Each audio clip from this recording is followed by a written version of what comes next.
I call this meeting to order.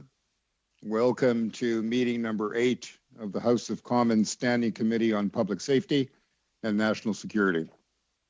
Today's meeting is taking place in a hybrid format pursuant to the House Order of November 25th, 2021.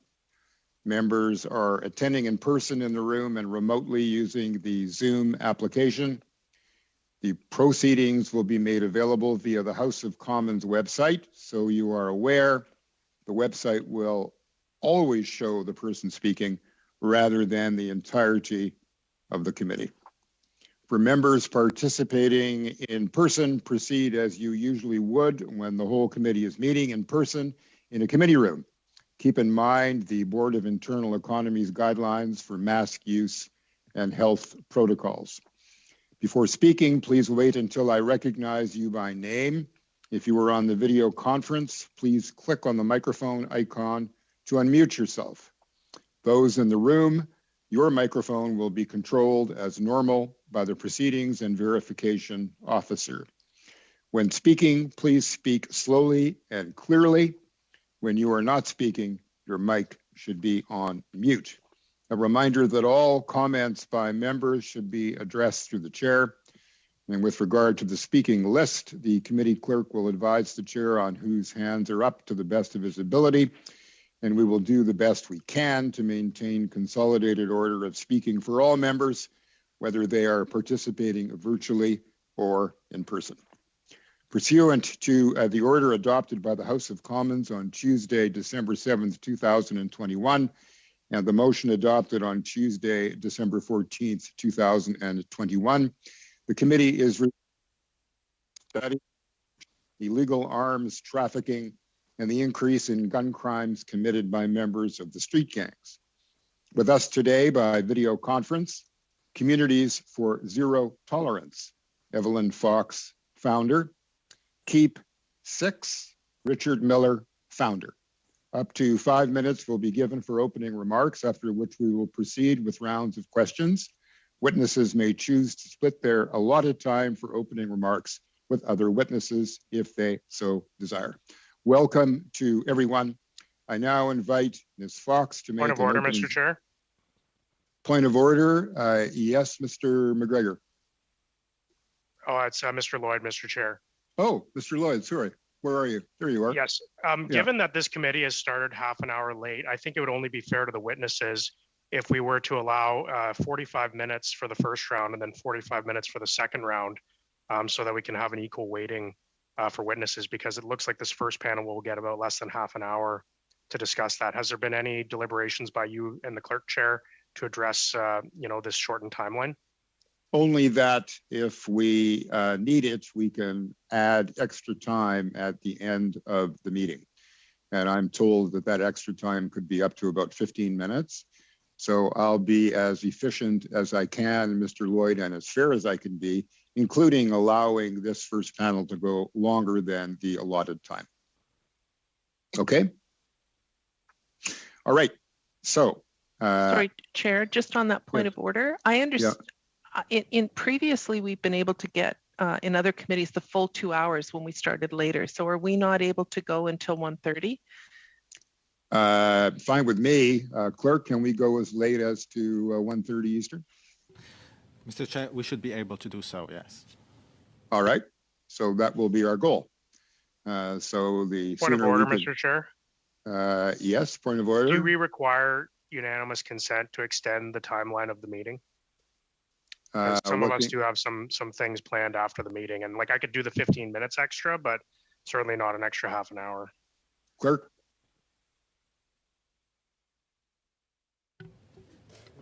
Mr. Chair, you may request unanimous consent from the committee to go beyond the 15 minutes, but it's at the discretion of the committee to decide collectively or... Do we require unanimous consent to go beyond the 15 minutes? Is that question directed at the committee or me, Mr. Chair? It's directed to you, Clerk. You may, sir, yes. But it's not necessary to go for the first 15 minutes. It's not necessary. Beyond that, you may request if one of the members has requested unanimous consent. Well, let's see where we're at 15 minutes after the hour, and then we'll consult the committee on how they want to proceed. Okay? All right. Sorry, So, Chair. Yes, go ahead, Ms. Demoff. We should decide now because it will determine how long these witnesses are here. If we're able to go to 1:30, which I don't think you need unanimous consent for, then we can do a full hour with these two witnesses and a full hour with our second panel. So I wonder if we could determine that now, because otherwise it's going to impact. And I really don't want to spend too much time talking about this because we're taking into the witnesses' time, right? Yeah, exactly. So let me just ask the committee, is it your view that we ought to go to 30 minutes after the hour? Well, the consensus is that we should. So let's note that there is a member of the committee. So let's proceed. I would now like to invite Ms. Fox to make an opening statement of up to 5 minutes. The floor is yours. Thank you. And my organization is Communities for Zero Violence. So thank you for inviting me to speak in this forum. My name is Evelyn Fox. I'm the founder of Communities for Zero Violence, a nonprofit agency that provides peer-led supports to homicide survivors and victims of community violence as a way to interrupt the cycle. Communities for Zero Violence was formed 8 months after the homicide of my eldest son, Kissinger Gunn, in 2016. Over the past 5.5 years, I've taught myself about the firearm laws and regulations, educated myself on the chief firearms officer's functioning, and taken the firearm safety course just for the knowledge, and was very impressed to hear the instructor's constant reminders of how to handle and store a firearm safely. Every instance of violence has an intervention point that has been overlooked or not been acted upon by either people closest to that person, service providers, or those in positions of power whose job it is to intervene. For instance, you can imagine my surprise when I learned that only 10% of personal references are contacted when someone initially applies for their, and none of the references contacted when renewing the license, especially app trainer emphasizing the fact that the references would be contacted before being approved for the license. How is this ensuring public safety? Why are references not being contacted? We live beside a country that has a patchwork system to regulate firearms that are illegally seeping through our borders in one form or another.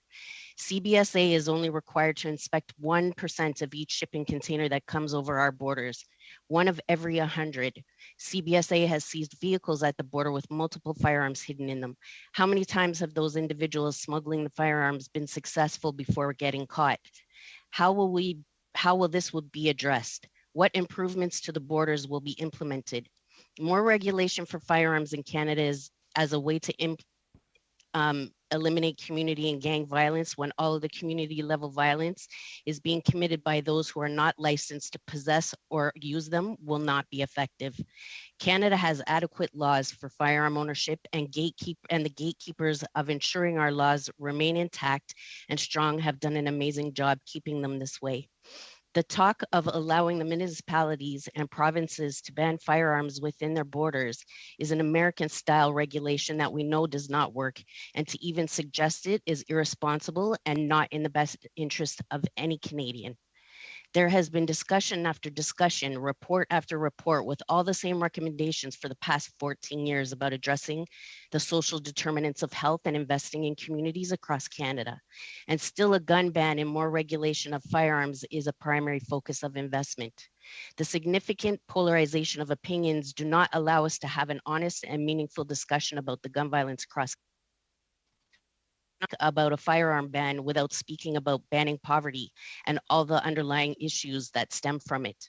We have traumatized communities that are never able to heal due to the continued occurrences of violence and the lack of resources to provide them support. When my son Kissinger was killed, my younger son was 12. He went from being a straight-A student with aspirations of being a human rights lawyer with the United Nations to failing all of his classes due to his inability to focus and his invasive thoughts. He started engaging in at-risk behavior and self-medicating. He started engaging in illegal activities that started to escalate into various serious crimes. And if I hadn't done everything I could to intervene, he was destined to end up being killed or killing someone else. This is what all levels of government should be focusing on.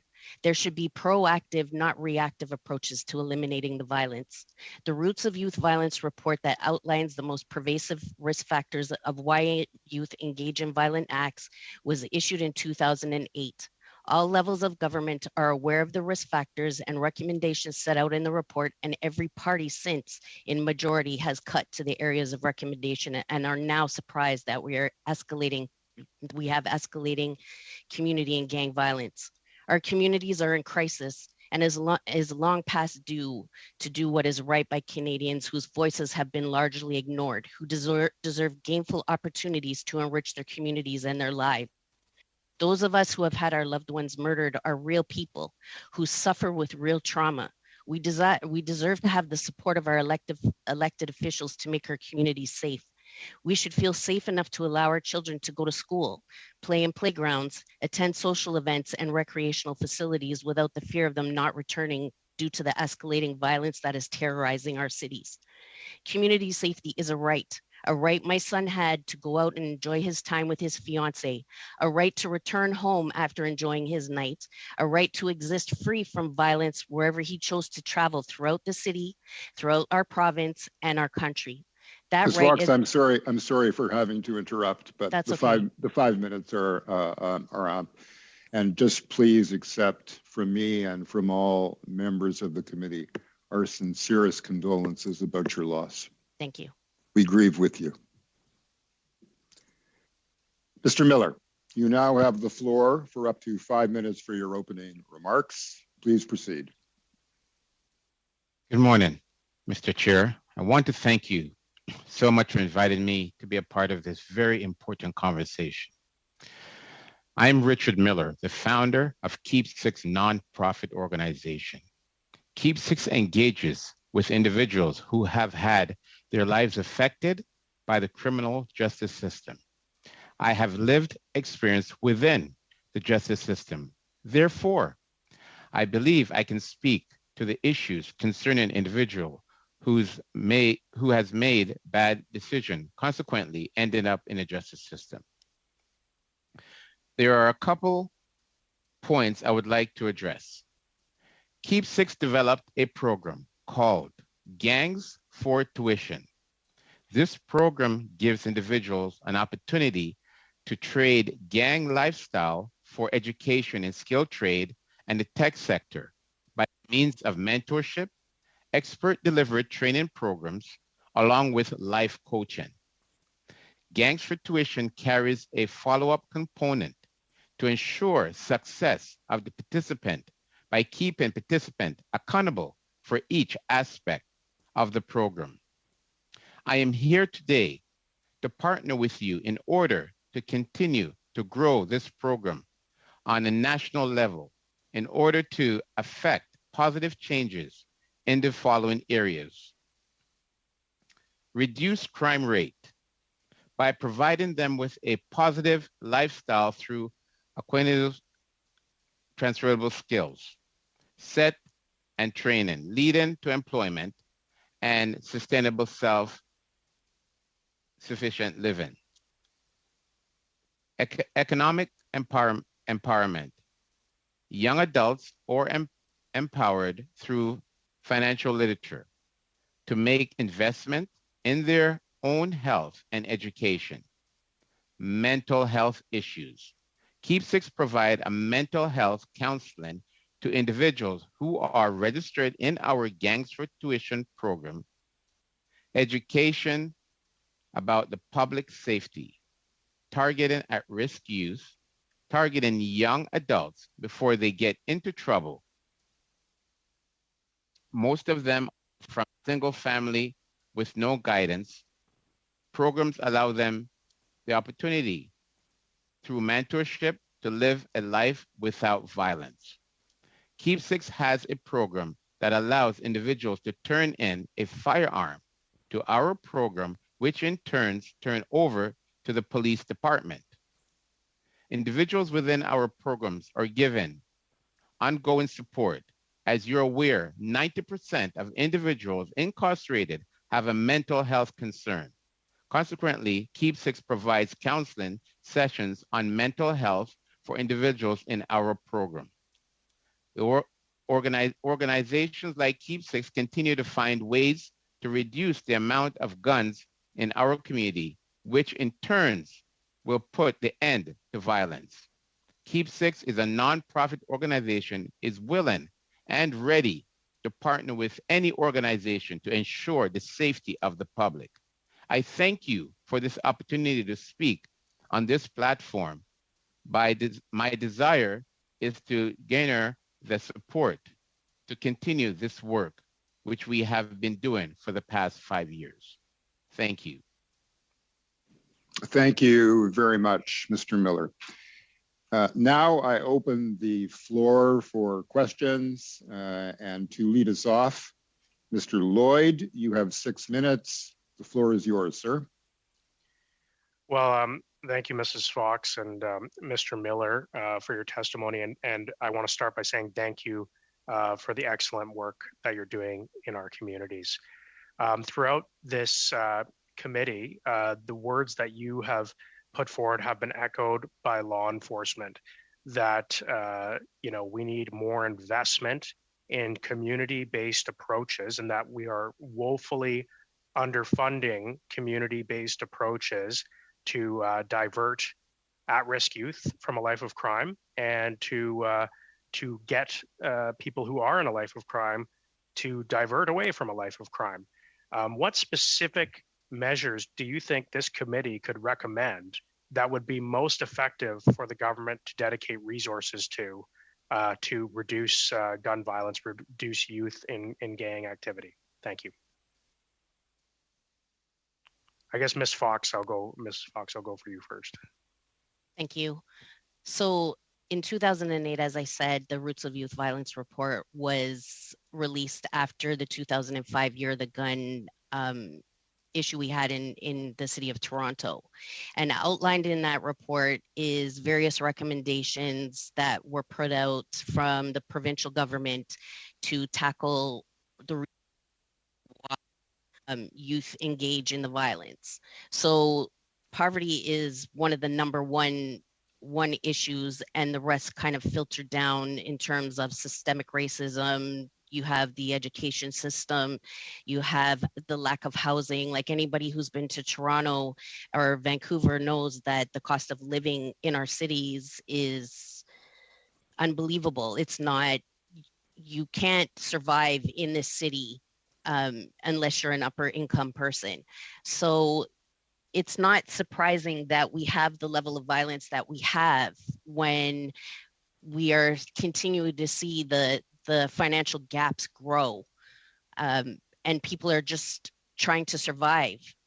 The trauma that is left in these communities, some people that I support have lost more than one family member and friend, like multiple people. They never have a chance to even attempt to heal before another one is taken. So we don't have hardly any services that cater to community violence, which is one of the reasons why I started my organization, because trying to find myself and my children continuous supports was horrible. It was absolutely horrible trying to navigate. And I work in social services. So it's very difficult to find the resources that are culturally specific and that people have the ability to connect with to deal with the trauma that they've been exposed to. You have children who are growing up through all of this trauma, and it's becoming somewhat normal to them, to the point where what would we expect them to do living in this environment? Mm-hmm. Thank you for that. Maybe I will go to Mr. Miller, but my final quick question, you Ms. Fox. I mean, clearly there's a potential plan by this government to spend up to $1 billion, perhaps more, to buy back firearms, which we know will be predominantly bought back from legal owners, and which will primarily be long guns, not handguns. Do you think this would have any impact on the youth you're talking about and the people involved in a life of crime? Is this going to have any impact on them? And do you think that $1 billion could be better spent on the programs that you're saying are needed? Short answer would be no, it would not have any effect at all. long answer would be that it absolutely infuriates me that the government that is supposed to be acting on our behalf is willing to dump more than $1 billion into a buyback from legal owners, and 250 million that's been promised over the past 6 years that still hasn't been filtered down to the provinces and the municipalities. And $250 million is a drop in the bucket to what the communities across Canada require to do the real work. Thank you so much. Mr. Miller, thoughts on my first line? Can you just repeat the question again, please? Well, I guess we're seeing the youth getting involved in life of crime. Thank you for the work that you've been doing in that. What sort of funding do you think? What sort of specific programs do you think are required that would be most effective at diverting youth from a life of crime, and if they are in a life of crime, getting them out of a life of crime?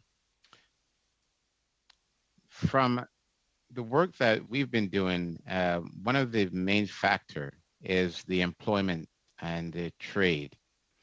We find that individuals are able to be in a setting where they feel they're given back, but also they're able to provide for themselves. I'll just give you a brief example. We have individuals who are into the trades in the union, and these individuals or young people who comes from the marginalized community are making at $37 an hour. So you have an individual who is having a $60,000 a year income starting out. So that there alone itself says a lot. And it gives these individuals a more positive aspect of not, as they would say to me, looking over their back, So that is my first take on it. The next thing is we have to deal with the trauma. We look at incarceration. Wrap it up, please. Wrap it up in 10 seconds, please, Mr. Miller. Sure. We have to look at dealing with the trauma that they have gone through, because that plays a big aspect for their actions and their behavior. Thank you very much.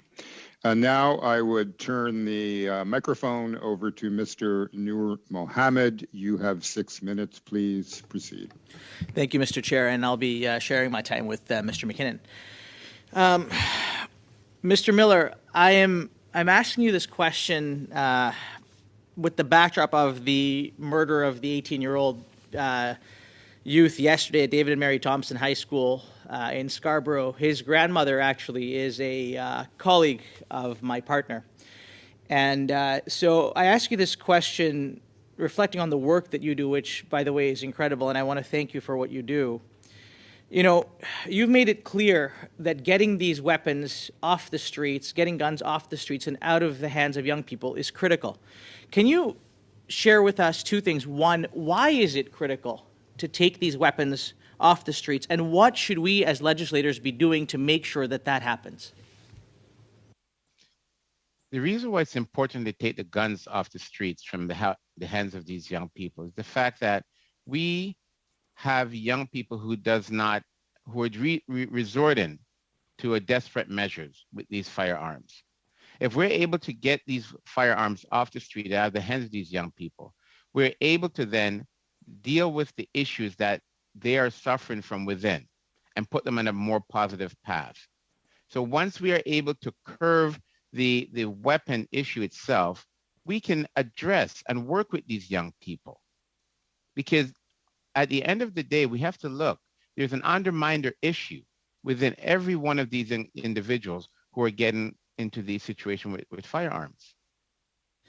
And one more question for you. How easy is it for these young people to get weapons right now? And individuals can go out, and I'm sure if you are able to go to the right place in the city, an individual can get themselves probably on a 3-hour basis top a firearm. It's a lot for us to think about. Thank you, Mr. Miller. And I appreciate, again, as I said, everything that you do. I'll yield the rest of my time to Mr. McKinnon. Thank you, Mr. Mohammed.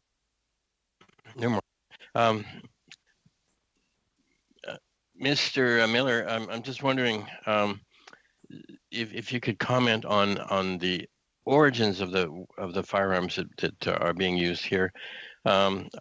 it seems if we get rid of legal firearms, we understand that there's also an emerging opportunity to create weapons, ghost guns, as you will, with printed parts and so forth.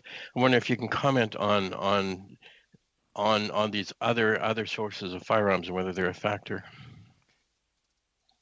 When it comes to getting rid of firearms and the issue, the issue is not arising from the legal individual who has a registered firearm. The firearms that is committing the crime is not the firearm that was registered Mrs. Johnson or Mr. Johnson has, unless there was a break and enter in this property. These firearms are being transported in the underground sector into the country through the borders in different ways. So we have to look at that. Even just briefly speaking about the buyback program. We have to look at, has anyone ever taken the time to look at even the firearms that turn in from the buyback program? These are not the firearms that's committed in the murders in our community. These are the firearms that Mrs. Johnson and Tom had, and he might have passed away, and the family members getting rid of it. So if we're going to spend a lot of money into these, we have to focus on the actual issue.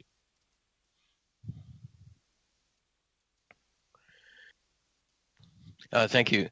So the actual issue is not the buyback of legal firearms. It is the black market trade in firearms. Is that what you say? That is correct. Yeah. And so how do we best stifle this black market trade? Well, the black market trade itself is something I feel best we need to educate. Education plays a big role.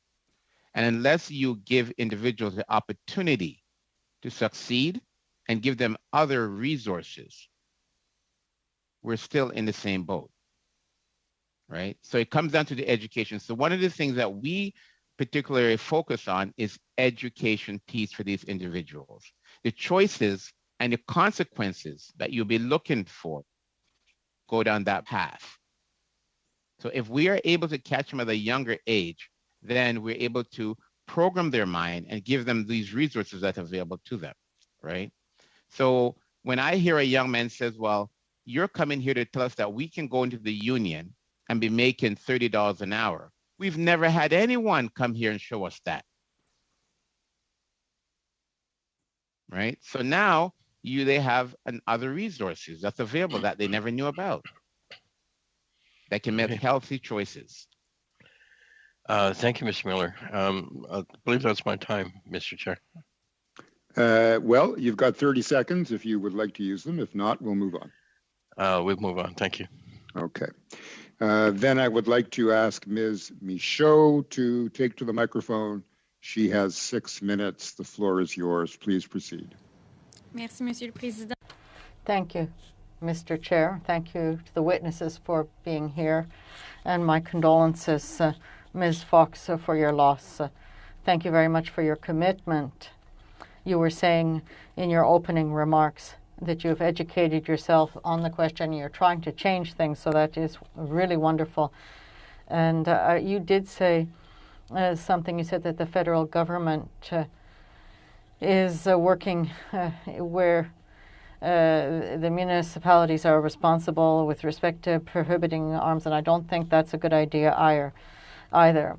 But I think maybe that there is a lack of political courage by the firearms lobby, and I think that in my riding, there are 56 municipalities. So imagine if from one municipality to another the rules were different, and if it's provincial, well, some are more inclined to legislate and some don't want to prohibit firearms. So I'd like to know what you think the solution is. So do you think it's the federal government that is responsible?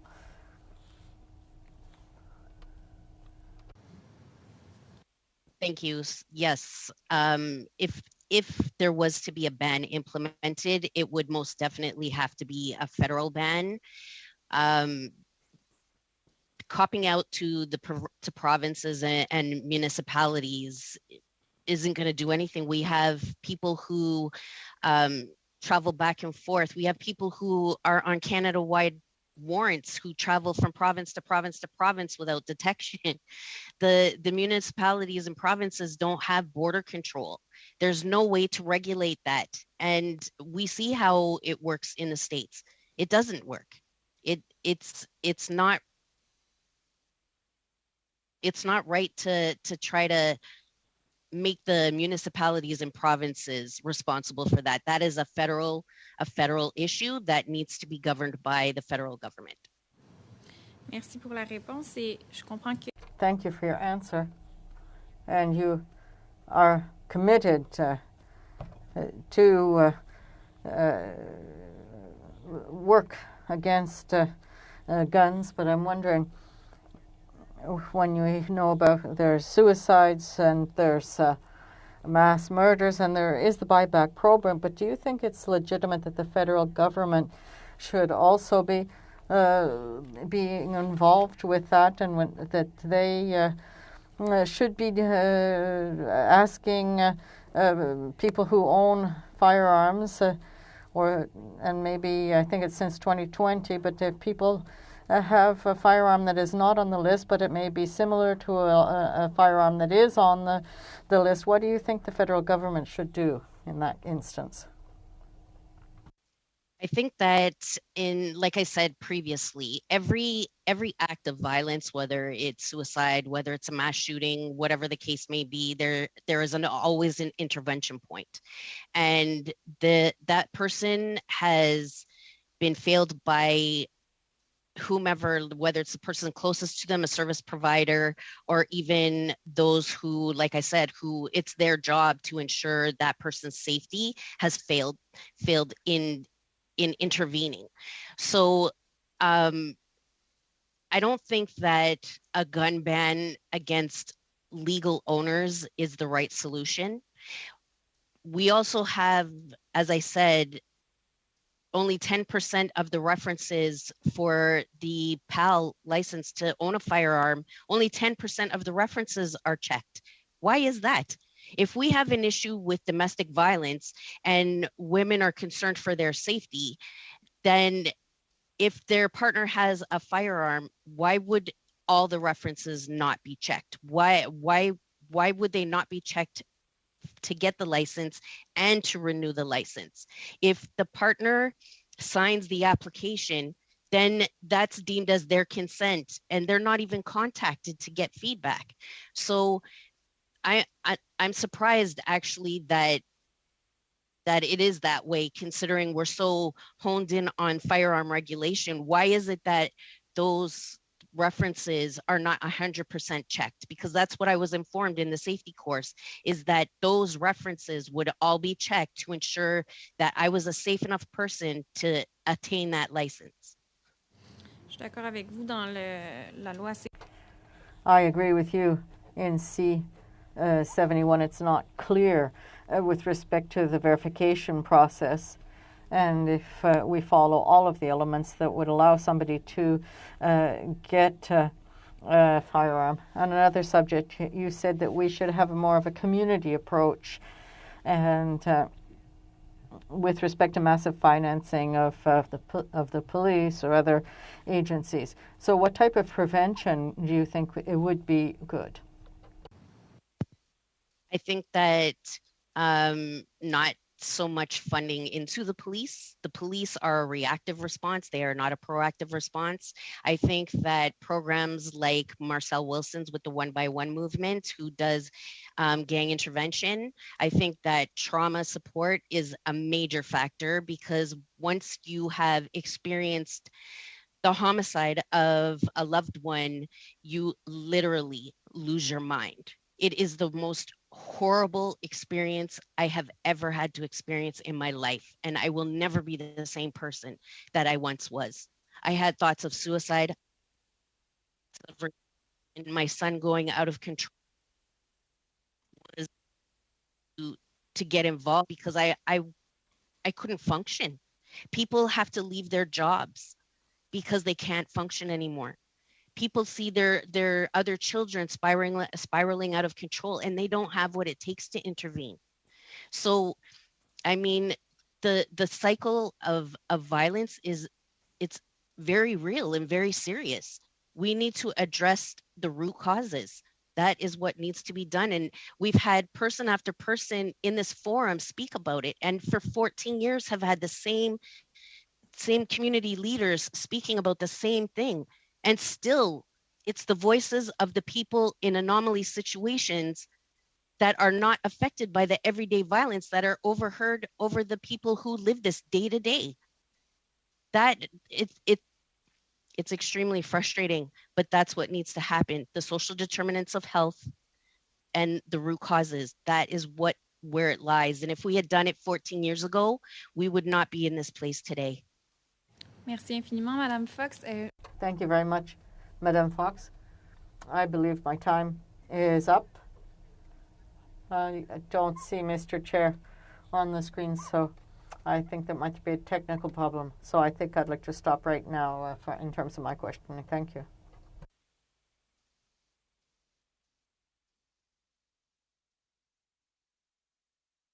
Clerk, did we lose our chair? Le greffier semble au téléphone.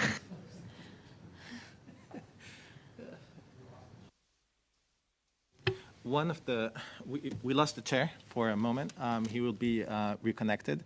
One of the vice chairs can take over. Mr. Lloyd. I'll just move in here and give the time to Mr. McGregor. Madame Michaud, Madame Michaud, si vous pouvez.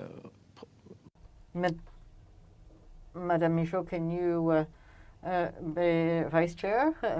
Can you take on that responsibility? Yes, I would think that we would now have Mr. McGregor for 6 minutes. The floor is yours.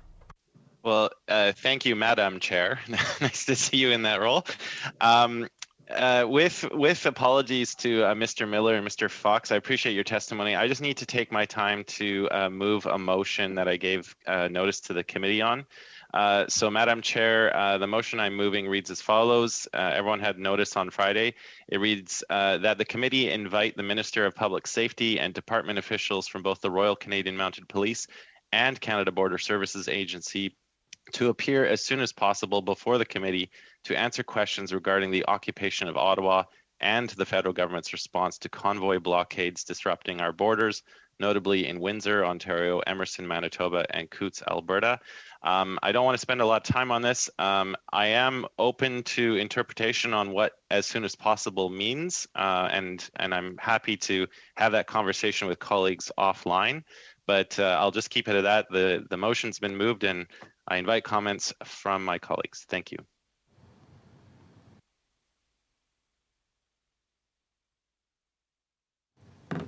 Merci, Monsieur. Thank you, Mr. McGregor. Will we be debating that right now, Mr. Chair? Mr. Clerk? Go ahead, Madame Damas. Merci, Madame le Président. Thank you, Madame Chair. Thank my colleague for bringing this motion forward, and I think we all feel that we want to get some answers about what has been transpiring. I am going to propose an amendment, and I hope it's acceptable to the mover in the committee. We do have a broader study where we can do a deeper dive that my Liberal colleague brought forward, I think it was last week. But since, Mr. McGregor, and since you provided this motion, the Emergency Act has been invoked. And part of that act legislates a parliamentary review committee to review the actions under the act. In addition, the agencies named in this motion, rightly so, are focused on the emergency that is transpiring across our country right now. So I would propose the following amendment. It would, after the words "as soon as possible," adding "following the revocation or expiry of the Emergencies Act." So in that way, we would be able to actually get answers from these agencies, because the emergency is happening while we're speaking, and they will not be at liberty to talk operationally about what's happening. So basically, it would be that the groups and the minister named in the member's motion would come as soon as possible after the Emergencies Act expired. Merci, Madame Damoff. Je vois qu'il y a une... Thank you, Madame Damoff. I saw somebody raise their hand. I'm not sure who that was. I'm sorry. I don't know who, but I think I'll go to Mr. Lloyd first. I'm not sure who was first. Thanks. I think the chair is back now, but I'd be Mr. on this amendment from the Liberals. Go ahead, Mr. McGregor. Thank you, Chair. Good to see you back. I appreciate Ms. Damoff's amendment. I am leaning to being against it, and I'll state my reasons. Yes, very much so. I understand the Emergencies Act was brought into force yesterday. However, I am interested not so much on our security and law enforcement services tasks during or under the Emergencies Act, but rather over the last 2 weeks. Like, I think we as a committee have legitimate questions about how things fell apart so quickly. And I'm really interested in just having a deep dive over how did we get to where we're at over the last 2 weeks. So that's why I'm interested in maybe not voting in favor of the amendment, but keeping the original motion as is. I know from talking with my Conservative colleagues offline that there might be some interest in adding the Ontario Provincial Police. I'm definitely in favor of that amendment as well. Mr. McKinnon, I see your hand up. Thank you, Chair.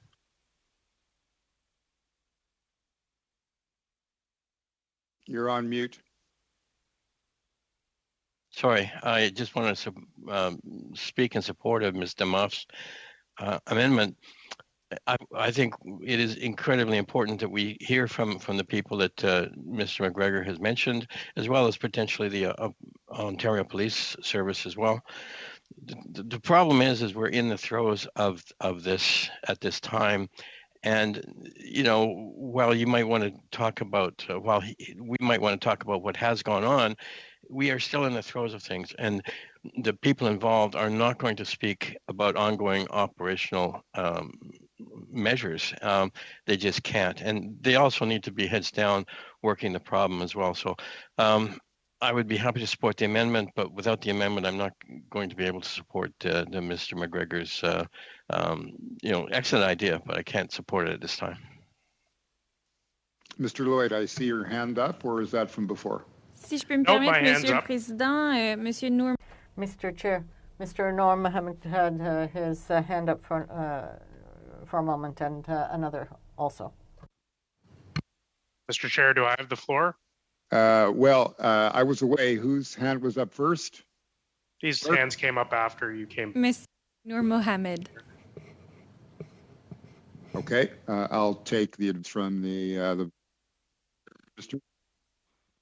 Well, thank you, Mr. Chair. I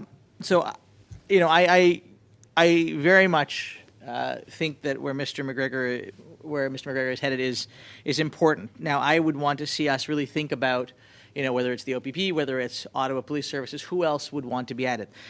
Speaking from my time in the department, the one thing that I will tell you is that it is unlikely that we are going to get answers to any of the questions that we would have, because even though the Emergencies Act has been invoked, many of these things are still going to be considered ongoing operations. So whether or not we're able to get the answers, I don't know, which is why I think Ms. Damoff's amendment actually helps us to get to where we want to go. I think it would be deeply disappointing if we got everybody together during this process and what we got a lot of was, I can't tell you that right now because it's an ongoing operation. So I do think this is an important thing for us to consider.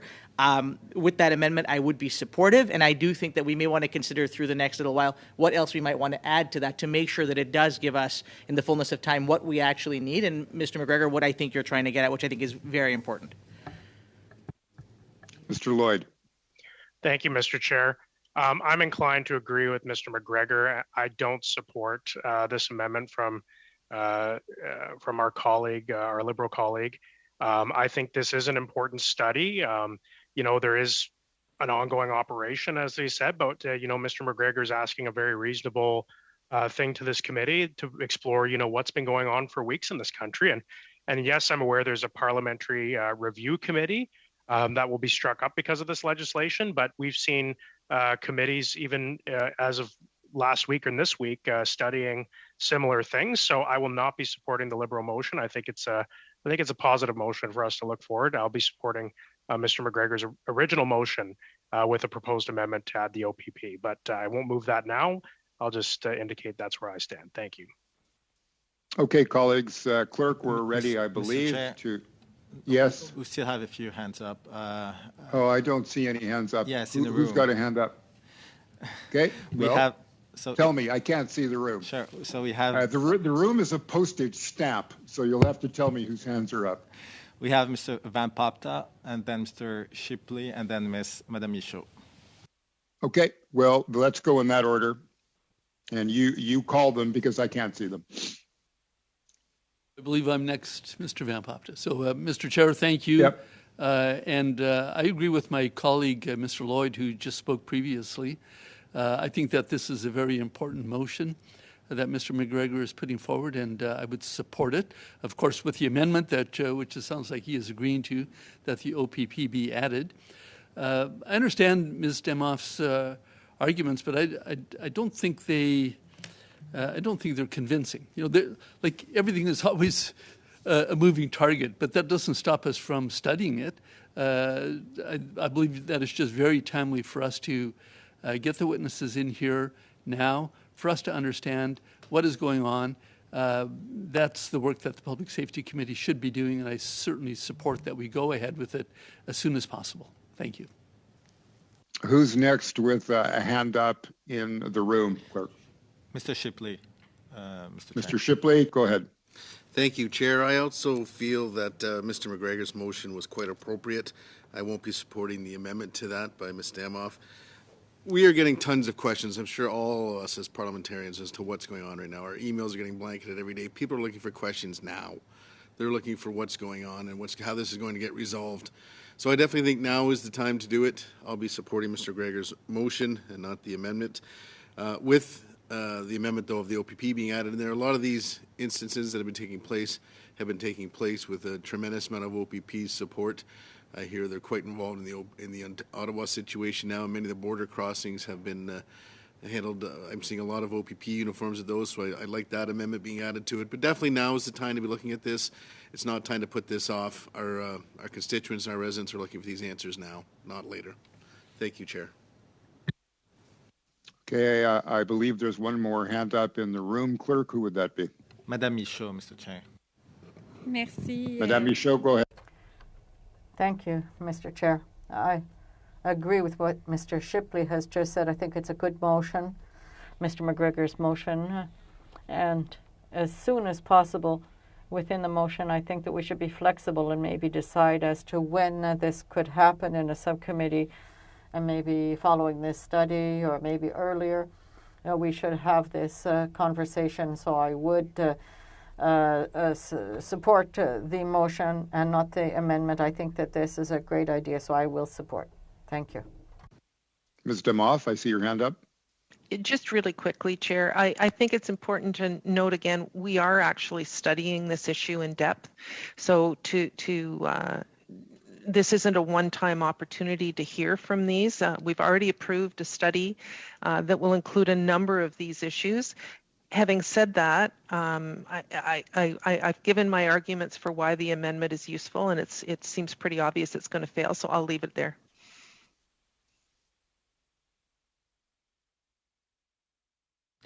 No more hands in the room, Mr. Chair. You're on mute, Mr. Chair. I don't see any hands anywhere. So, clerk, let's move to calling for the votes. The motion as amended would be up first. So do that roll call. So the question is on the motion moved by Ms. Damoff. Ms. Damoff? Yes. Yes, that's right. Mr. Chang?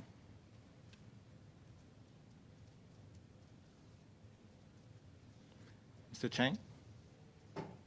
You looking at me, Mr. Clerk? Yes, I support the amendment. Mr. McKinnon?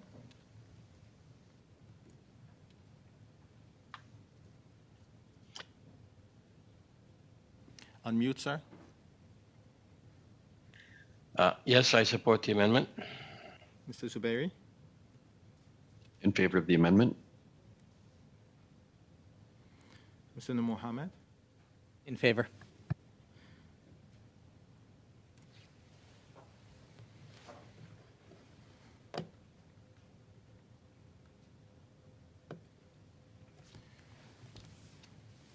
Mr. Melillo? Against.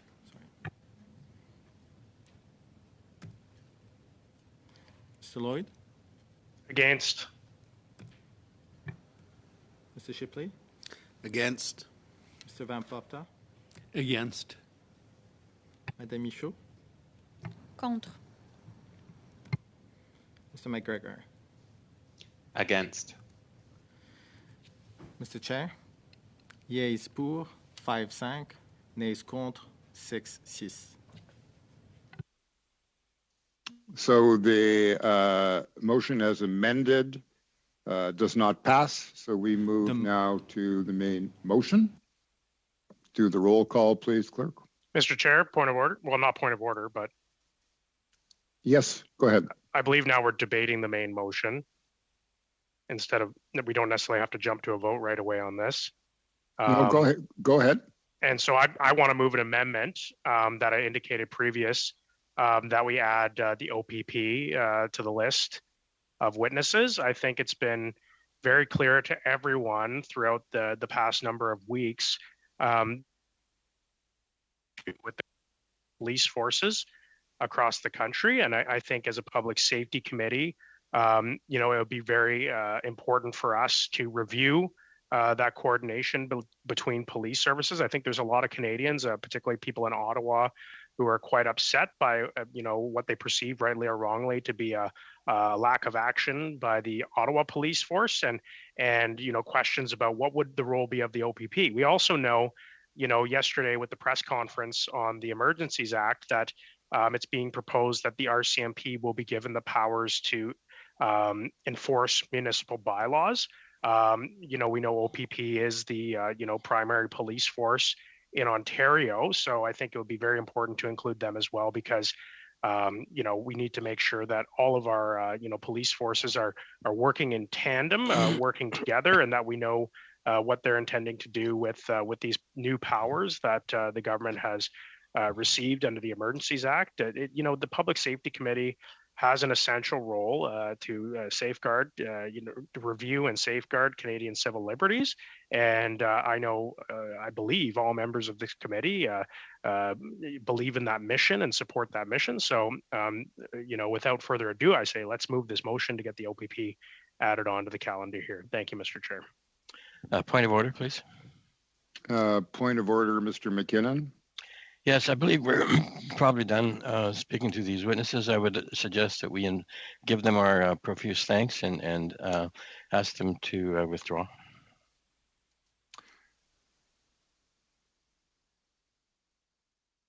You're on mute, Chair. You're on mute, Chair. If we can deal with the amended motion and the motion within the next 2 minutes or 3, there would still be most of 10 minutes left. So why don't we deal with the motion first and then make the decision about whether or not to dismiss the witnesses? So is there any other discussion of the amended motion? Mr. Chair, in the room, we have Mr. Melillo. Go ahead, Mr. Melillo. Thank you very much, Mr. Chair. I think we have a few folks that do want to speak to this, so I would actually echo Mr. McKinnon's point of order and say that I think it would be time to allow our witnesses to leave and thank them for their testimony. But I do want to speak to the amendment that Mr. Lloyd has put forward. I think it's very important. Obviously, the government is moving forward with an unprecedented action that we're seeing right now, and I think it would be a great benefit for this committee to have additional opportunity for accountability and looking at what the role is going to be for the OPP, in Windsor and in Ottawa and what we're seeing across the province. So I'm in favor of the motion that the NDP have put forward, but I believe that the amendment Mr. Lloyd is is suggesting is incredibly reasonable and very important right now given the circumstances. Are there other hands up in the room? Mr. Van Popta and then Mr. Shipley. Good, thank you. Sorry, then I'm going to make the decision to thank our witnesses. There just won't be any more time left, and I regret that, but those are the rules that constrain us all. So thank you very much, witnesses, for your insight. Very emotional and very important and very impactful. So thank you very much for that. And then let's move to the hands up in the room. Clerk, you go with those that you see, please. Mr. Van Popta. Good, thank you, Clerk. Thank you, Mr. Chair. I want to speak in favor of the motion that the OPP be added to the study. I think it's very important for this Public Safety Committee to come to an understanding how we got to this point, where our government made the unprecedented decision to invoke the Emergencies Act.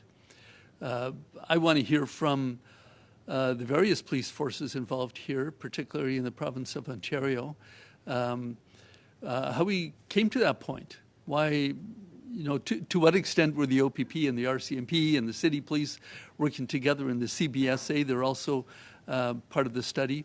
And how could we improve that? What could have been done better? I think it's really important for us to come to a better understanding of that issue in particular, but also how we came to this point where the government has decided to call it an emergency and take these unprecedented steps. Thank you. Thank you. Are there other hands up in the room, Clerk? Yes, Mr. Chair.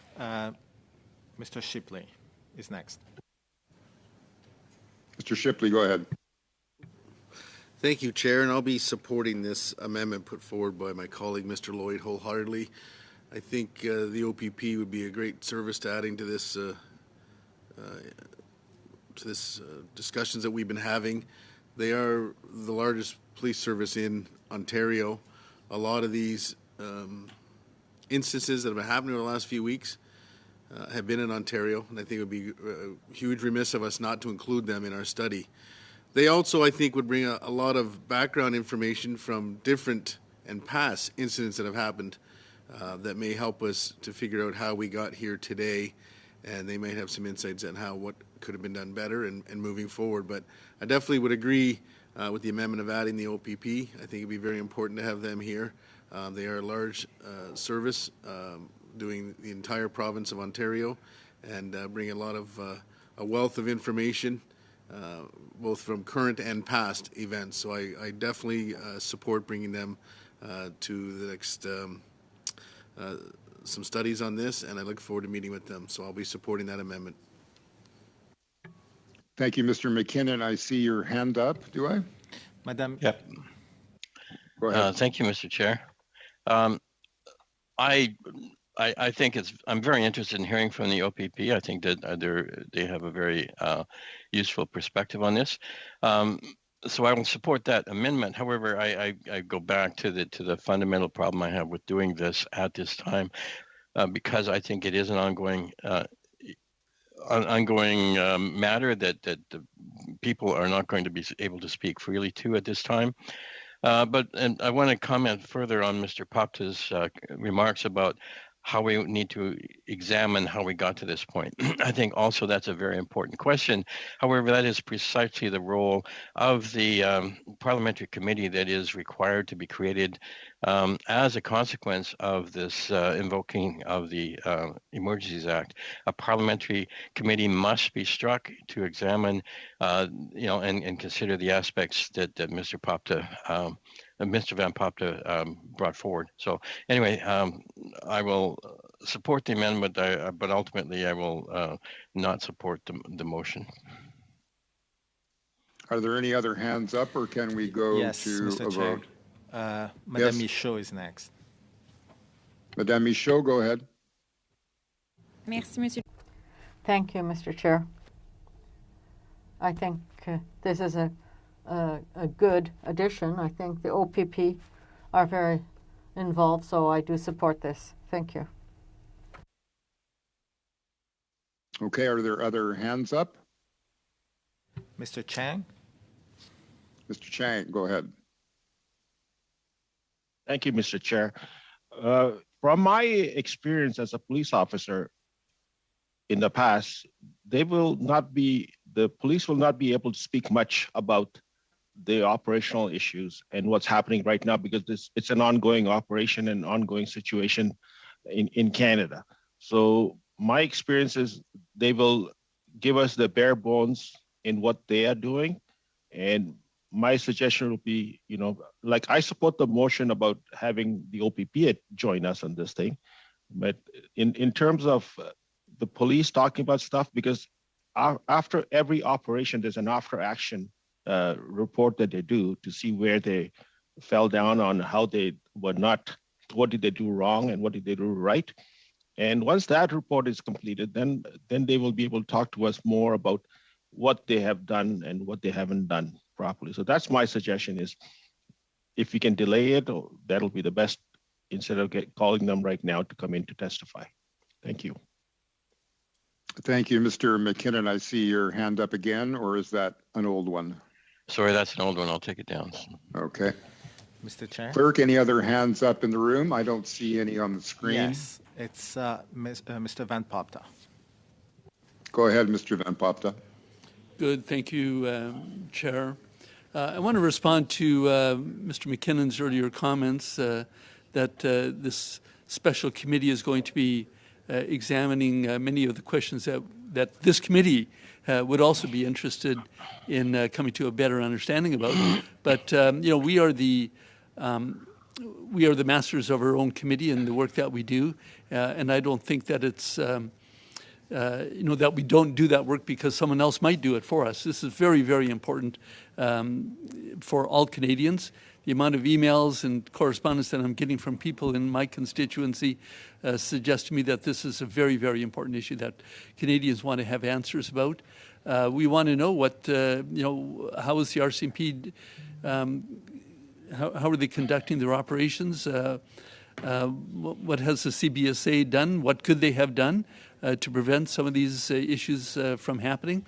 And also the OPP, I think, is just very incumbent upon us to ask these questions to come to a better understanding. That's exactly what this committee is for, and I think that is the work that we should be doing. Thank you. Any other hands up before we go to a recorded vote on the amendment? Mr. Clerk, any in the room? Yes, Mr. Chair. Mr. Shipley? Shipley, go ahead. Thank you, Mr. Chair. I'll just quickly add to Mr. Chang's and Mr. McKinnon's comments about lack of comments that current serving police services may be able to make about the current situation in the operations. While I agree with that, but many of these experts coming will be able to maybe tell us what's happened in similar instances of different occasions and how those situations were handled. And it might be a good learning experience for anybody who's viewing it or watching, or for also our committee to learn. So I think while they may not be able to speak in great detail about current operations, they might be able to give us a lot of information about past similar occurrences that have taken place that they have dealt with and perhaps ended a little quicker. Thank you, Mr. Chair. Mr. McGregor, I see your hand up. Go ahead. Yeah, very quickly, because I want to get to a vote. I'm not interested really in so much of what's going on under the Emergencies Act and anything that is operational in nature. I think really the thrust of my main motion is to examine how did we get to the point where the Emergencies Act was required. So really, and I think my Conservative and Bloc colleagues agree with me, this is really about examining intelligence failures, lack of coordination, that from January 29th up until the present day, how did we get to this point? So that's just really what I want us to focus on. And I believe, Mr. Chair, we probably have the votes to proceed, and I will end there. Yeah, as long as nobody else wants to make a comment. Any other hands up? I don't see any on the screen. Clerk, any other hands up in the room? No, Mr. Chair. Okay, then we can proceed to a recorded vote on the amendment, correct? That's correct, Mr. Chair. Go ahead. So the question is on the amendment moved by Mr. Lloyd. Ms. Damoff? Yes. Mr. Chang?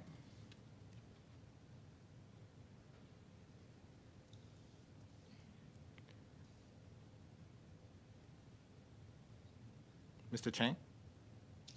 Hello. Yes, I do vote yes. Mr. McKinnon? I vote yes. Mr. Noor Mohammed? Yes. Mr. Zubairi? I vote yes.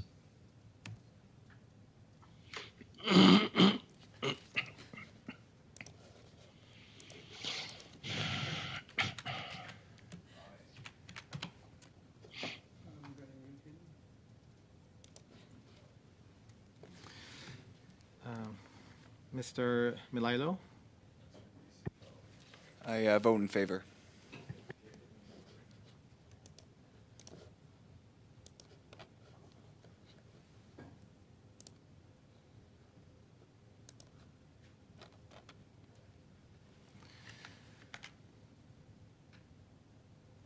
Mr. Lloyd? In favor. Mr. Shipley? In favor? Mr. Van Papta? In favor. Madame Michaud? En faveur. Mr. McGregor? Yes, in favor of the amendment. Mr. Chair, yeas pour 11, nays contre 0. Just want to confirm, Mr. McKinnon, were you polled? Yes, thank you, Chair. Okay. All right, so the amendment passes. Now we move to the main motion. Clerk, if you could call the roll.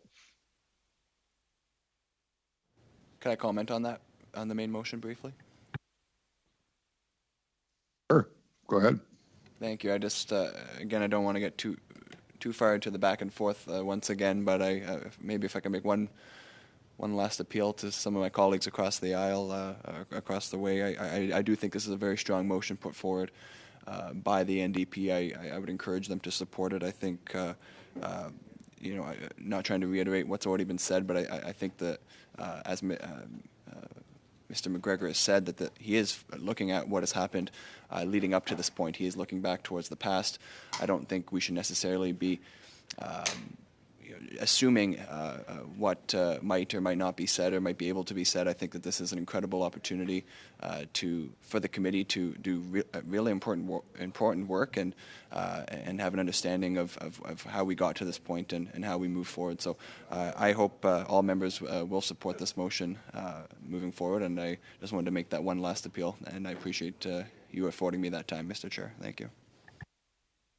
Ms. Demoff, I see your hand up. Yeah, just quickly, Chair. I want to go back and reference that the committee has voted to do a study on this issue. So this is not, the motion before us is, I think, the second, actually the third motion that we've had if we include our study. And so we've voted to start a study as soon as the constituency week is over, actually, that we'll be taking a really deep dive into this and we can get the answers that we're looking for. So I think it's important to remember that, and that if we keep doing this, we're delaying the good work of the committee on important issues like the guns and gangs study that we're doing now and the deeper dive that we're going to do.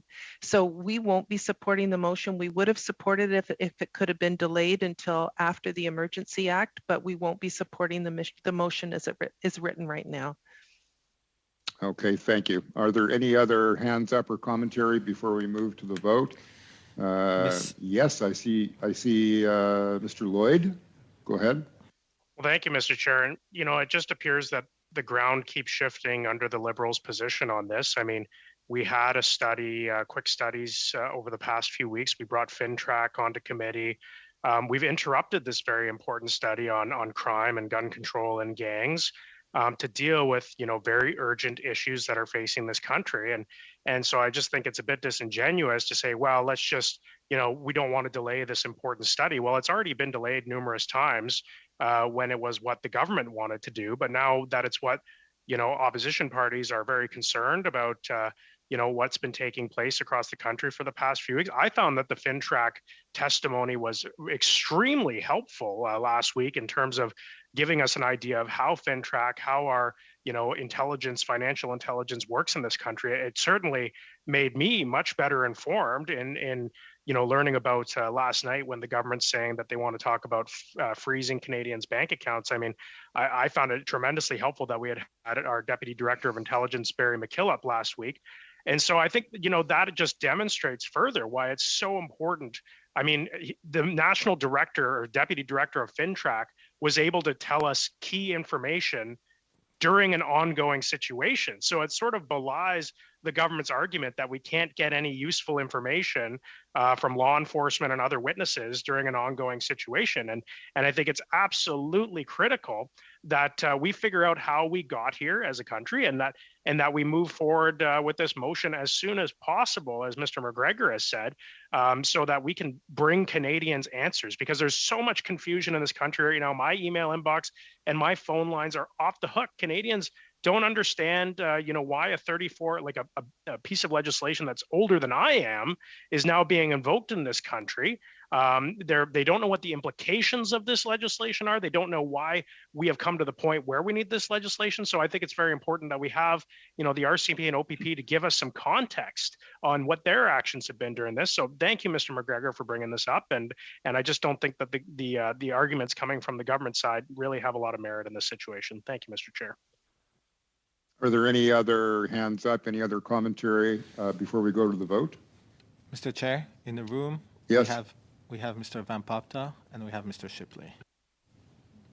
Go ahead, Mr. Van Popta. Good, thank you, Chair. And I want to again reiterate my support for Mr. McGregor's motion.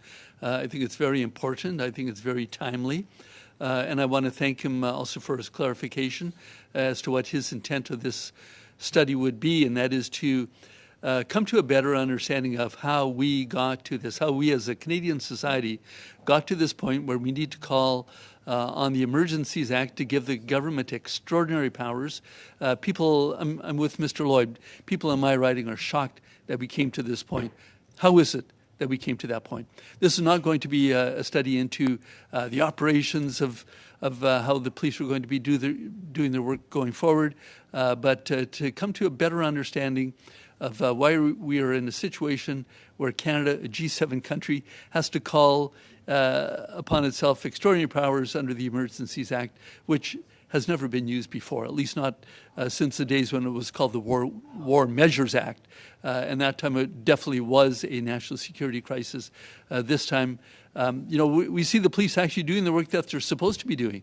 The Pacific Highway crossing, which is right next door to my riding, there was a demonstration there. There were a lot of trucks and people there, but in the meantime, it's cleared up. Same with what's going on in Windsor, what's going on in Coutts, Alberta. The police are doing their work. So what's going on in the government's mind, the minds of the people on the Liberal side of this House, that they had to call this extraordinary power upon themselves, for the government to deal with this as an emergency, when it seems that the police are doing their work, and if to the extent that they're not, we need to understand why not. Thank you. Mr. Shipley, I understand you have your hand up in the room. Thank you, Chair. I want to applaud Mr. McGregor for bringing this forward today. As we've all mentioned on this side of the table today, and I'm sure it has to be happening to my Liberal colleagues too, your emails and phone calls must just be bursting with questions about what's going on right now. I know ours is. Last weekend alone, we had over 700 emails on Saturday and Sunday asking questions about this tumultuous time that Canada's in right now.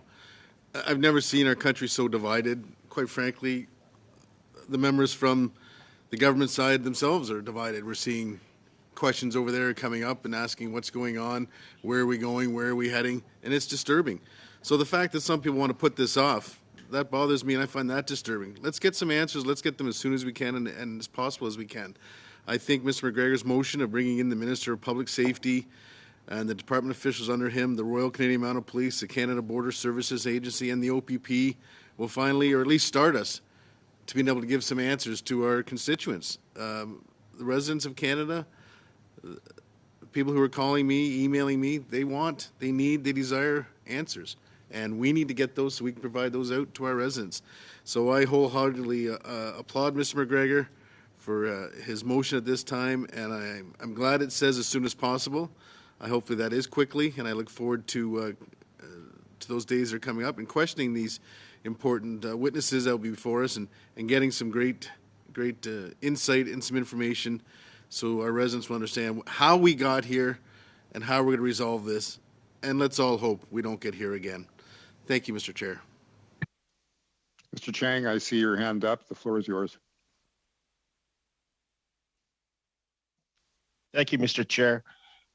I would like to move an amendment to include the Ottawa Police Service for our study. Mr. Chair? Yes. Yeah, I hear you. Thank you. Ms. Demoff? Sorry, Chair, my hand was up on the main motion. Okay, well, we have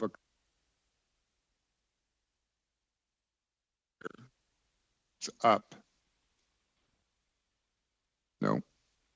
Well, we've just had a subsequent amendment to the motion from Mr. Chang. So, Clerk, are we ready for a on the amended motion, correct? Could you just remind members of the committee exactly what they'll be voting on now? Sure. Yes, Mr. Chair.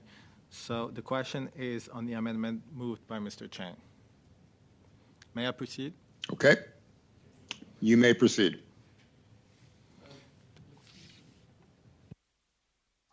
Mr. Chair, we have... Yes, you may proceed.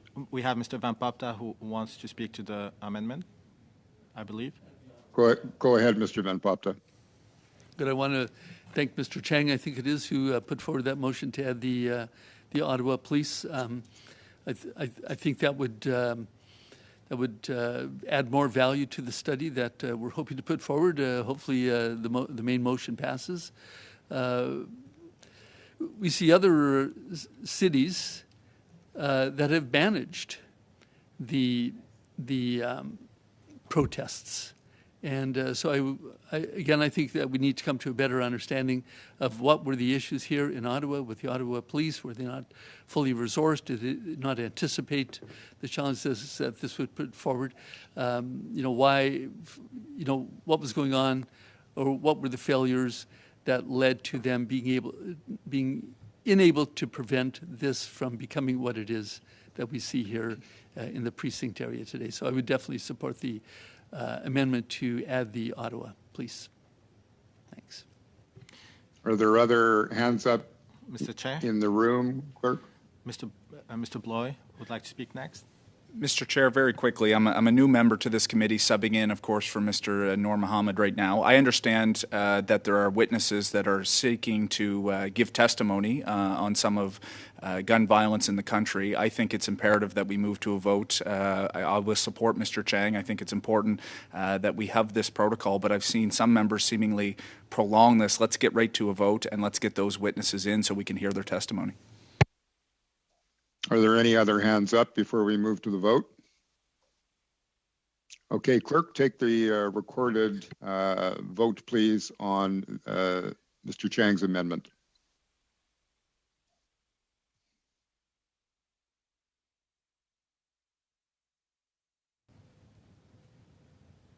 Mr. Muff? Yes. Mr. Chang? I vote yes. Mr. McKinnon? Yes to the amendment. Mr. Bloy? Yes. Mr. Zuberi? Yes to the amendment. Mr. Milailo? I am in favor. Mr. Lloyd? In favor. Mr. Shipley? In favor? Mr. Van Popta? Yes. Madame Michaud? En faveur. Mr. McGregor? I vote yes. Mr. Chair? Yes. Yes pour. 11. Nays contre. 0. Thank you. Can we now move to the vote on the main motion? Are there hands up? I don't see any. Are there any in the room, clerk? Please proceed with the vote on the main motion. The question is on the main motion moved by Mr. McGregor. Mr. Moff? No. Mr. Chang? I vote no. Mr. McKinnon? No. Mr. Bloy? Against. Mr. Zuberi? I'll vote against. Mr. Malailo? Sorry, I'm in favor. Thank you. Mr. Lloyd? In favor. Mr. Shipley? In favor? Mr. Van Popta? In favor. Madame Michaud? En faveur. Mr. McGregor? In favor. Mr. Chair? Yeas pour 6, nays contre 5. Thank you very much. The motion passes. We're now at a point where we Mr. have Chair? to... Yes? There's a point of order in the room. Point of order. Go ahead, Mr. Van Popten. Okay, good. Thank you, Mr. Chairman. Thank you to my colleagues for voting yes to this very important motion for the study. I think it's a very important study. I propose that we could meet over the break week just because of the time constraints, just to accommodate everybody's schedule. So if possible, Mr. Chair, if you think that that's an agreeable solution. I don't think now is the time to discuss that, but I'll take the point and we'll look at that possibility. But meanwhile, we're at a point in this agenda where we have to suspend. Clerk, I hope very briefly to accommodate the sound checks of the next witnesses. So we will suspend and resume, I'm hoping, in 5 minutes. Madame Demoff, do you have a point of order? I see your hand up. Yeah, Chair, I was just wondering if we could extend the meeting by an additional 15 minutes so that the important witnesses that we have who've been so patient could get the full hour before the committee. What's the view of the committee to extend to about an hour from now to accommodate to the next panel of witnesses? Do we have consensus that we'll do this? I see that we do. The members. Okay, so let's. No, we don't. Sorry. The members. Some members in the room would like to speak to it, or. Thank you, Mr. Chair. Speak to whether or not we can extend the meeting by 15 minutes. Colleagues, we have witnesses who are waiting to give testimony. So let's try to accommodate that. But go ahead. I'm Agreed. not going to stop people from a point of order. Agreed, Mr. Chair. We had agreed prior to the meeting that we would extend till 1:30. I think we should stick with that. Okay. Well, then let's do that and take a very short suspension, clerk. I'll be standing by for a word from you when we can resume. We now have a suspension. We'll see you in a few minutes.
With us this second hour by video conference, the Centre Culturel Islamique du Québec, Mr. Boufelja Benabdallah, who is the spokesperson, Coalition for Gun Control, Wendy Sukiler, president, One by One Movement, Marcel Wilson, founder, and the Polly Souvien, Heidi Rathjen, coordinators.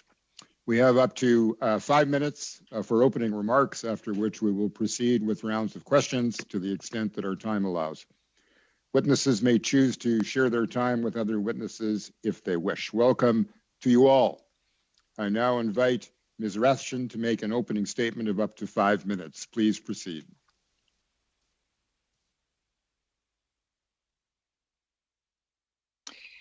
Bonjour. Hello. Thank you very much for this opportunity to be able to speak to you. Gun control is only one of the many measures to reduce violence. In addition, there are different gun control measures that aim to prevent different types of crime in all kinds of different contexts. But because our group is made up of victims of mass shootings, our primary goal is to prevent similar tragedies. The majority of mass killings are committed with legal guns, mostly all assault weapons, but also handguns. That is why we are calling for a ban on assault weapons and handguns, as well as a ban on large capacity magazines.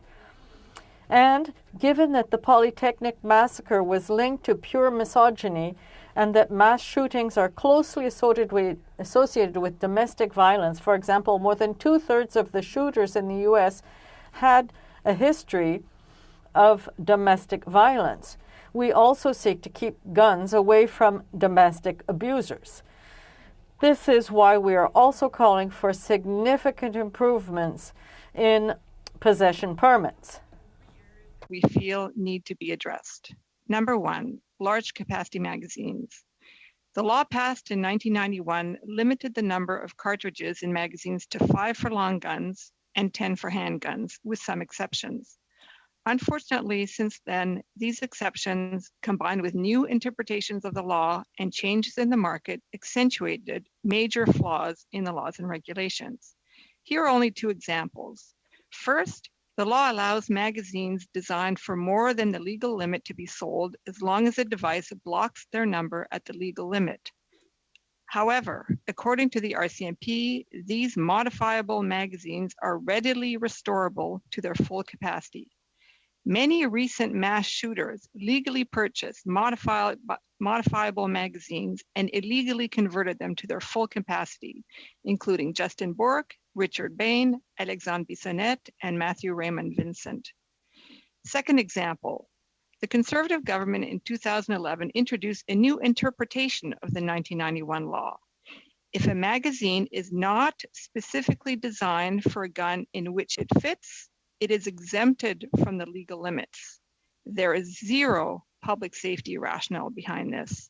In fact, the coroner who investigated the 2006 Dawson shooting said this loophole allowed the shooter to use a 10-bullet magazine for his restricted long gun, the Beretta CX4 Storm, instead of a 5-bullet one, suggesting this could have made a difference.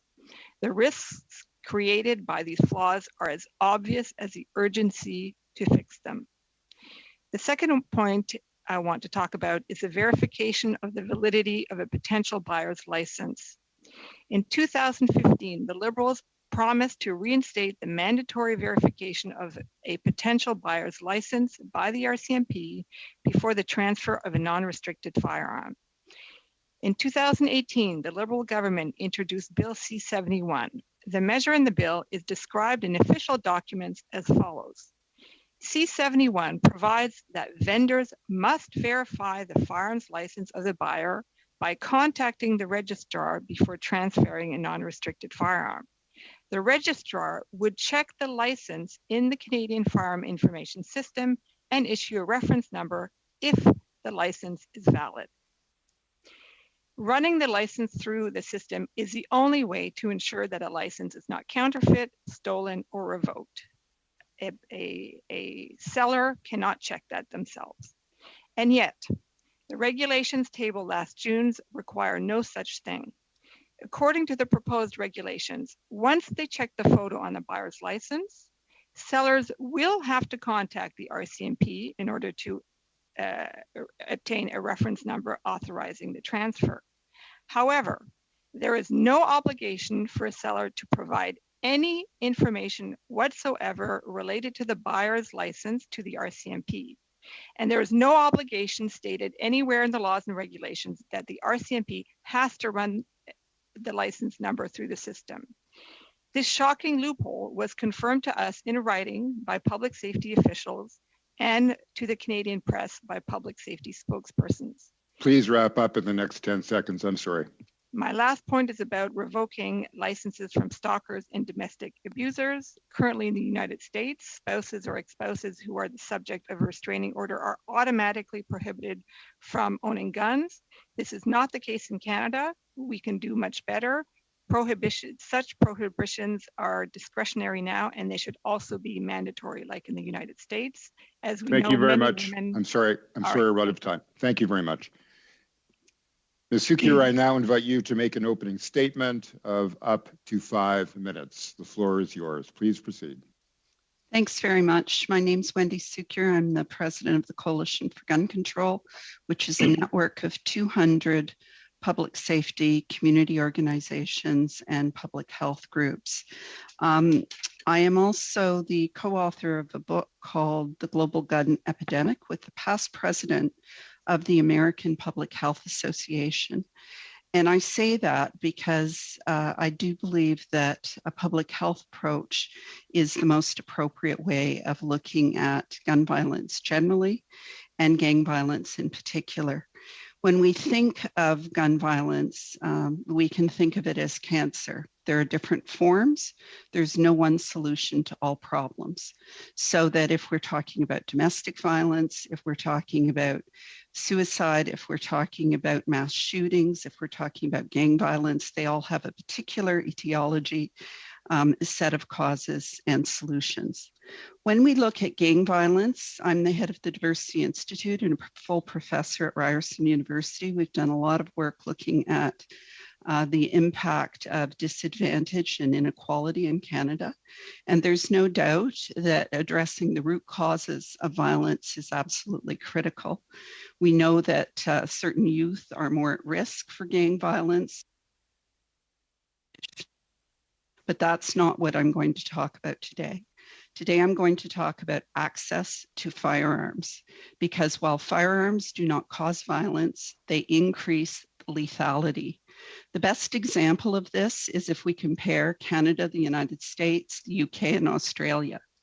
All of us have similar root causes. We all have inequality. We all have poverty. We all have racism. However, Canada, the UK, and Australia have about the same rate per 100,000 of beatings, stabbings, and other kinds of homicides. When it comes to gun violence, however, we see a profound difference. The UK, which has twice as many people as Canada, last year had about 30 gun murders. Canada had 277, the highest number we've seen in many years. The availability of firearms increases the likelihood people will die. And while it's true that when we look at the sources of guns that gangs use, we know that smuggling is part of the problem. We also know the diversion of legal guns to illegal markets is a significant problem. Guns are diverted through theft, through illegal sales, and in some instances, straw purchases. And we just saw in the last few days over 2,000 guns allegedly stolen recently. And we've also seen a number of high-profile incidents like the Danforth shooting, where the gun that was used that came through gang members was actually stolen in Saskatchewan. There has been, since over the last decade, a tremendous proliferation in the legal ownership of restricted weapons and handguns. There are now over 1 million legally owned in Canada by approximately individuals. And so I just wanted to underscore, we support the implementation of Bill C-71. We believe that licensing and tracking long guns is part of the solution, that we need a total ban on military assault weapons and the buyback program. But fundamentally, we need decisive action to stem the further proliferation of handguns in Canada. And part of that is a ban on the import and sale of guns where the threat outweighs the utility. You don't use handguns for hunting. You don't need them for pest control on a farm. And while arming for self-protection is apparently on the rise, it does not, it's not supported for the most part by Canadian law. I just wanted to reinforce one final point, and that is you'll hear this person say anyone can get a gun if they really want to. You'll hear that person say criminals don't register their guns, and so on and so forth. I just want to remind you that every illegal gun begins as a legal gun, either south of the border or in Canada. And remember, the United Kingdom had 30 gun murders last year. Thank you. Thank you. Thank you very much. Mr. Wilson, you now have the floor for up to 5 minutes for your opening remarks. Please proceed. Good afternoon, ladies and gentlemen, Mr. Chair. First, I'd like to say thank you for having me here today. It's an honor, especially with my background and coming from where I come from. I could have never imagined that there would be a day where I'm speaking in the House of Commons. I say this because I am what we refer to as a former. I'm a former gang leader and former organized crime figure.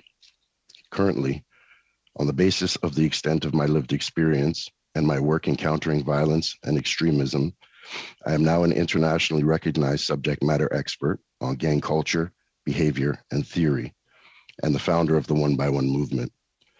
We're a think tank, consulting agency, and speakers bureau, and our goal is to decrease extreme acts of violence globally by utilizing data collected from our extensive and almost exclusive access to high-profile formers like myself.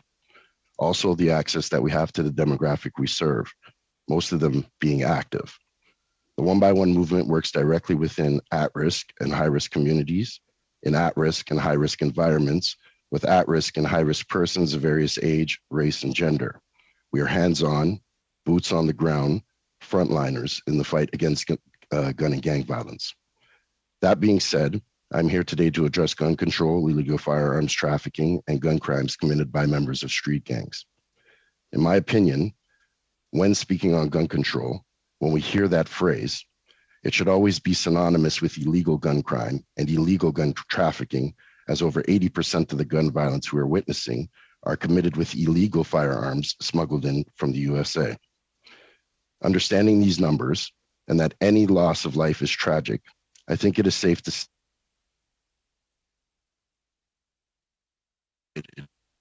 of banning illegal firearms as a main solution to combating gun violence is not only false, but it is offensive. This is because we, the Canadians that are suffering the majority of gun violence in Ontario, are mostly low-income and racialized communities, and the minority who have sadly lost their lives by acts committed with legally sourced firearms are not. Mr. Chair, the current resources and efforts invested into banning legal firearms sends a crystal clear message to the people who are facing illegal gun and gang violence on a daily basis amongst Canada's most marginalized communities that, when it comes to Canadian lives on this specific subject, the minority rules. It needs to ensure the message that all Canadian lives are precious. This can be accomplished by investing the same time and effort and resources to the most qualified agencies and groups that are concentrating on violence prevention, intervention initiatives with an acute focus on root causes and their risk factors that lead one to commit acts of violence. To say that banning firearms in this country will decrease violence in a meaningful way is like taking a sledgehammer to a problem that needs a scalpel. This leads to the matter of addressing gun violence committed by street gangs. Mr. Chair, This is a major problem that is growing exponentially in the Greater Toronto Area. There has been a steady increase in the number of shootings related to street gangs, an increase in the brazenness of these acts, and the perpetrators are only getting younger. This means that slowing the access to illegal firearms has to be a major pillar in this battle, but more importantly, there needs to be some long-term, sustainable investments made in prevention. This means parental negative outcome prevention, early childhood violence prevention, youth violence prevention, and young adult violence prevention. Also, in intervention, high-risk intervention, police intervention, and lastly, reintegration and reinvention programs that are developed and implemented by those who truly understand the nuances of that lifestyle. This is my expert valuation. Thank you for your time. Thank you very much. Colleagues, I'm looking at the clock and the roster, and if I give 5 minutes to every party in this first round, we will end exactly on time. So, Mr. Shipley, start it off, please. You have 5 minutes. Thank you, Chair, and thank you to all the witnesses for being here today. My first question, I'm going to discuss some issues with Mr. Wilson of the One by One movement. First of all, Mr. Wilson, I want to personally thank you and your organization for all the great work you do. Breaking the vicious cycle of gang violence is a daunting task, and I commend people like you that are out there making this world better through community initiatives. Mr. Wilson, through this study, we've been talking a lot about gun crimes and violence, and we're using a lot of numbers and data. I'd like to really bring this onto a more personal level today. As you are aware, I have in the past spoke about young 12-year-old Dante Andreatta in an SO31 in the House of Commons who was tragically shot while just returning some groceries with his mother in Toronto. And seeing how yesterday there was another young 18-year-old shot while in his school at David and Mary Thompson Collegiate, I would like you to today to start off to tell me as much details as you can so we can get more of an experience of how this is affecting people and getting away from data and numbers. Please tell the committee about young Dante and his day that day and how it was tragically taken, who took it, and how the family has been suffering with that going on. Thank you, Mr. Wilson. Thank you, Mr. Shipley, for the question. What an unfortunate loss and tragic loss. And I will tell you, from being boots on the ground, from working with people in those communities, one thing that we face over and over in dealing with these shootings is the community trauma component. There's been a complete lack of victim services, essentially, to not only assist these families, but to assist the communities in dealing with the traumas of these shootings. And unfortunately, they're happening so often that I fear, our society is becoming numb to this, and that people like Deontay and their cases are being ignored or even overlooked in some ways because of lack of political will to deal with the real issues, which are the street gangs and illegal firearms. Thank you, Mr. Wilson. Do you feel that the Liberal government has been too focused on gun legislation and regulation as opposed to dealing with the root cause of gang and gun violence, such as disenfranchised youth and poverty? My short answer is yes. We are definitely not seeing enough resources going into preventative measures. And as we all know, common sense, deductive reasoning, prevention is a lot cheaper for the tax-paying citizen than intervention. So do you feel as though the government offers enough support to organizations such as yours that are aimed at youth diversion? No, we do not. In which ways could the government be helping you more? As I stated in my testimony, I think there should be much more focus, or the main focus being on community-led organizations involving people with lived experience who understand how the streets work. There is a huge disconnect from the street level to the government level when dealing with this subject matter. So there needs to be an evaluation of the efficacy of programming that currently exists. There needs to be more studies done on the impact of illegal gun crime in this country, things like that. Thank you, Mr. Wilson. With my last remaining minute, I'm going to pass it over to my colleague, Mr. Van Popta. Good, thank you. Thank you, Mr. Wilson. I'm going to continue with you. Thank you for the very important work that you're doing in Canada and particularly with youth. Just one quick question. As we, the committee members here, seek to develop policies and initiatives that are going to keep Canadians safer, could you perhaps tell us one of your success stories, which would be a good, perhaps give us a good example of where we could go? Thank you.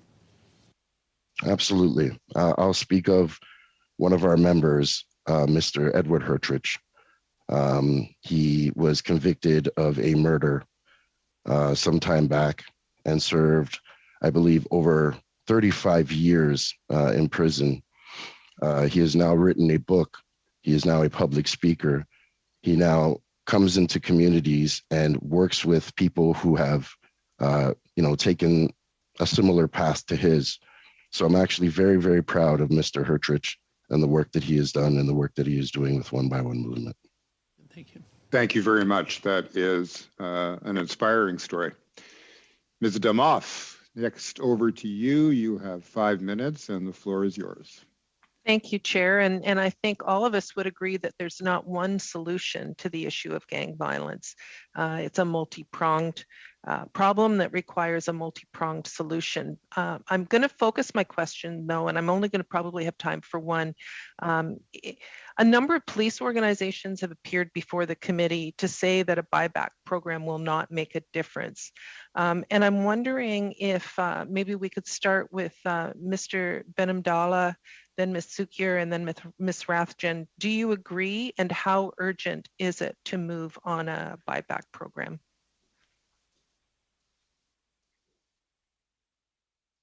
Mr. Benamdala. Oui, merci. Yes, thank you very much. Our objective is always the same as what I told you last year. So thank you, Mr. Chair, for having given me the floor. We would consider that assault weapons need to be bought back, and it's not a voluntary thing that should be done by. We should be taking all firearms from the society, so we should start with assault weapons. We agree with that, but also handguns. We can't make a difference between legal and illegal arms.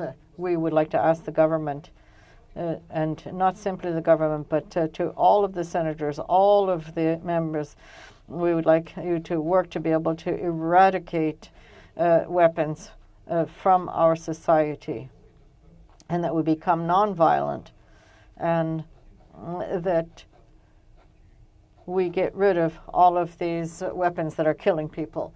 If you want us to give you more details and more, we do believe assault weapons, there's a decree that's been circulating. This is not a perfect solution, but it's already something. And so it's important to our community that there be stricter conditions for firearms, and we want it to go even more, so that we hope to see that that in our mosque people will be 6 fathers were killed who just started their living in Canada, and they had contributed, and there are others that are in wheelchairs and they can no longer work. And the people that were able to escape, well, they had it was a handgun that this is not just something that's a toy to scare people. And there were 5 magazines and 48. There were 48 bullets that killed 6 people and that wounded 5. And this really has hurt the population. So these weapons should not be in circulation. This is an opportunity to respond as well. Thank you for sharing what I know is deeply difficult testimony. Ms. Sukyar, perhaps we could go to you, and if we're going to give Ms. Rathjen time, I've only got a minute and a half left. Why doesn't Heidi go, as she's Sure. Sure. And also, I often hear that you're not qualified to speak on firearms, and I welcome you the opportunity to hear from you here. Thank you. Thank you. There is an urgency. As long as these weapons are out there, there's a risk they can fall into the wrong hands. As I've said in my introductory statement, most mass shooters are legal gun owners using legal weapons. And since the amnesty, since the ban took place, there's been, the Corey Hearn who rammed Rito Hall, luckily was stopped, had one of these weapons, these grandfathered weapons, or weapons that are assault weapons that are protected by the amnesty. And so that's just one example. And so as long as the weapons are out there, the risk to public safety to have another mass shooting exists. And that's why the buyback has to happen as soon as possible. And I wasn't implying that you're not qualified, so please don't take it that way. Ms. Secure, about 15 seconds. Do we need to do it right away? If you look at the successful prohibitions in the UK and Australia, they were accompanied with buybacks. Thank you. Thank you, Chair. Thank you very much. Ms. Michaud, over to you. You have 5 minutes, please. The floor is yours. Merci, Monsieur. Thank you, Mr. Chair. Thank you to the witnesses for being here. I'm sorry we don't have more time to speak with you because you're all witnesses who are incredible in the efforts that you are putting out to be able to counter violence, especially Madam Rajan and others, and I followed and Mr. Ben Abdallah. And the main point that comes out of the webinar that since that event, nothing really happened to help control firearms, unfortunately. So I'm going to go right to the point here, because I know, Madame Rajin, you worked a lot with respect to verifying weapons, and the RCMP has told you that they go through with a verification, and that is something that was in C71, but last summer, rather, there was regulation that took away this mandatory verification. I'd like to hear you on that issue. Thank you for the question. Yes, so all of the official documents, all of the debates, and all of the media coverage since C71 was tabled talked about verification of the license by the RCMP, and that the number would be in the system. And what we see is that the regulation doesn't have that. The regulation only asks that there be a photograph of the buyer, and that they contact the RCMP, and they just need to be satisfied that the license is legal. So this is problematic. We had the same problem with Bill C-19 when that took away verification of licenses, and so that meant that the seller only needed they only had to verify that that there was a license. And this is really problematic, because if in court, you can't prove what's in somebody's head. So that's a loophole that really means that the benefits of the measures disappear. And so the Conservatives who are against C-71, they could say that the RCMP came before your committee, and the RCMP said that there will be a verification, but I think that that's not really very honest, because I think that is very subjective, and if the RCMP can easily say that they're satisfied, and for us, we feel that it goes against what was promised with C-71. We think this is a very weak bill, and it was supported because there was that measure in it for the verification. But with the regulations that are being proposed, we don't have the measures that were promised. Thank you very much. You also spoke about gaps within the bill, within the legislation. I don't know if you're talking about C71 or if you're talking about C21, that with respect to large capacity magazines. So I'd like you to speak about those gaps, and maybe you can give us some examples and the risk there is for public security. As I was saying, one of the gaps is that the bill allows for large capacity up to 100 bullets, and this is depends on the weapon. And so, unfortunately, a lot of mass killers, and I talked about Justin Bourque, and he killed 3 RCMP officer Richard Banks, also in 2012 in Montreal, and also the Quebec mosque, and you also have in Fredericton, you have citizens who were killed, and they all legally bought modifiable magazines, and they were able to up the capacity. So with C21, and that was proposed last year, but in the case of people who are going to be doing a mass killing, nothing is going to stop them from modifying the magazines. So this really wasn't very effective. Other examples? Other examples. All right. Then we're going to go to our last questioner, Mr. McGregor. That is you. Your 5 minutes will take us to the bottom of the hour and the end of the meeting. Floor is yours. Thank you very much, Mr. Chair. I'll continue with Ms. Rathjen of Police Souvient. Just on continuing on the issue of high capacity magazines, when you read the mandate letter of the Minister of Public Safety, and it states quite clearly in that bullet point requiring the permanent alteration of long gun magazines so they can never hold more than 5 rounds.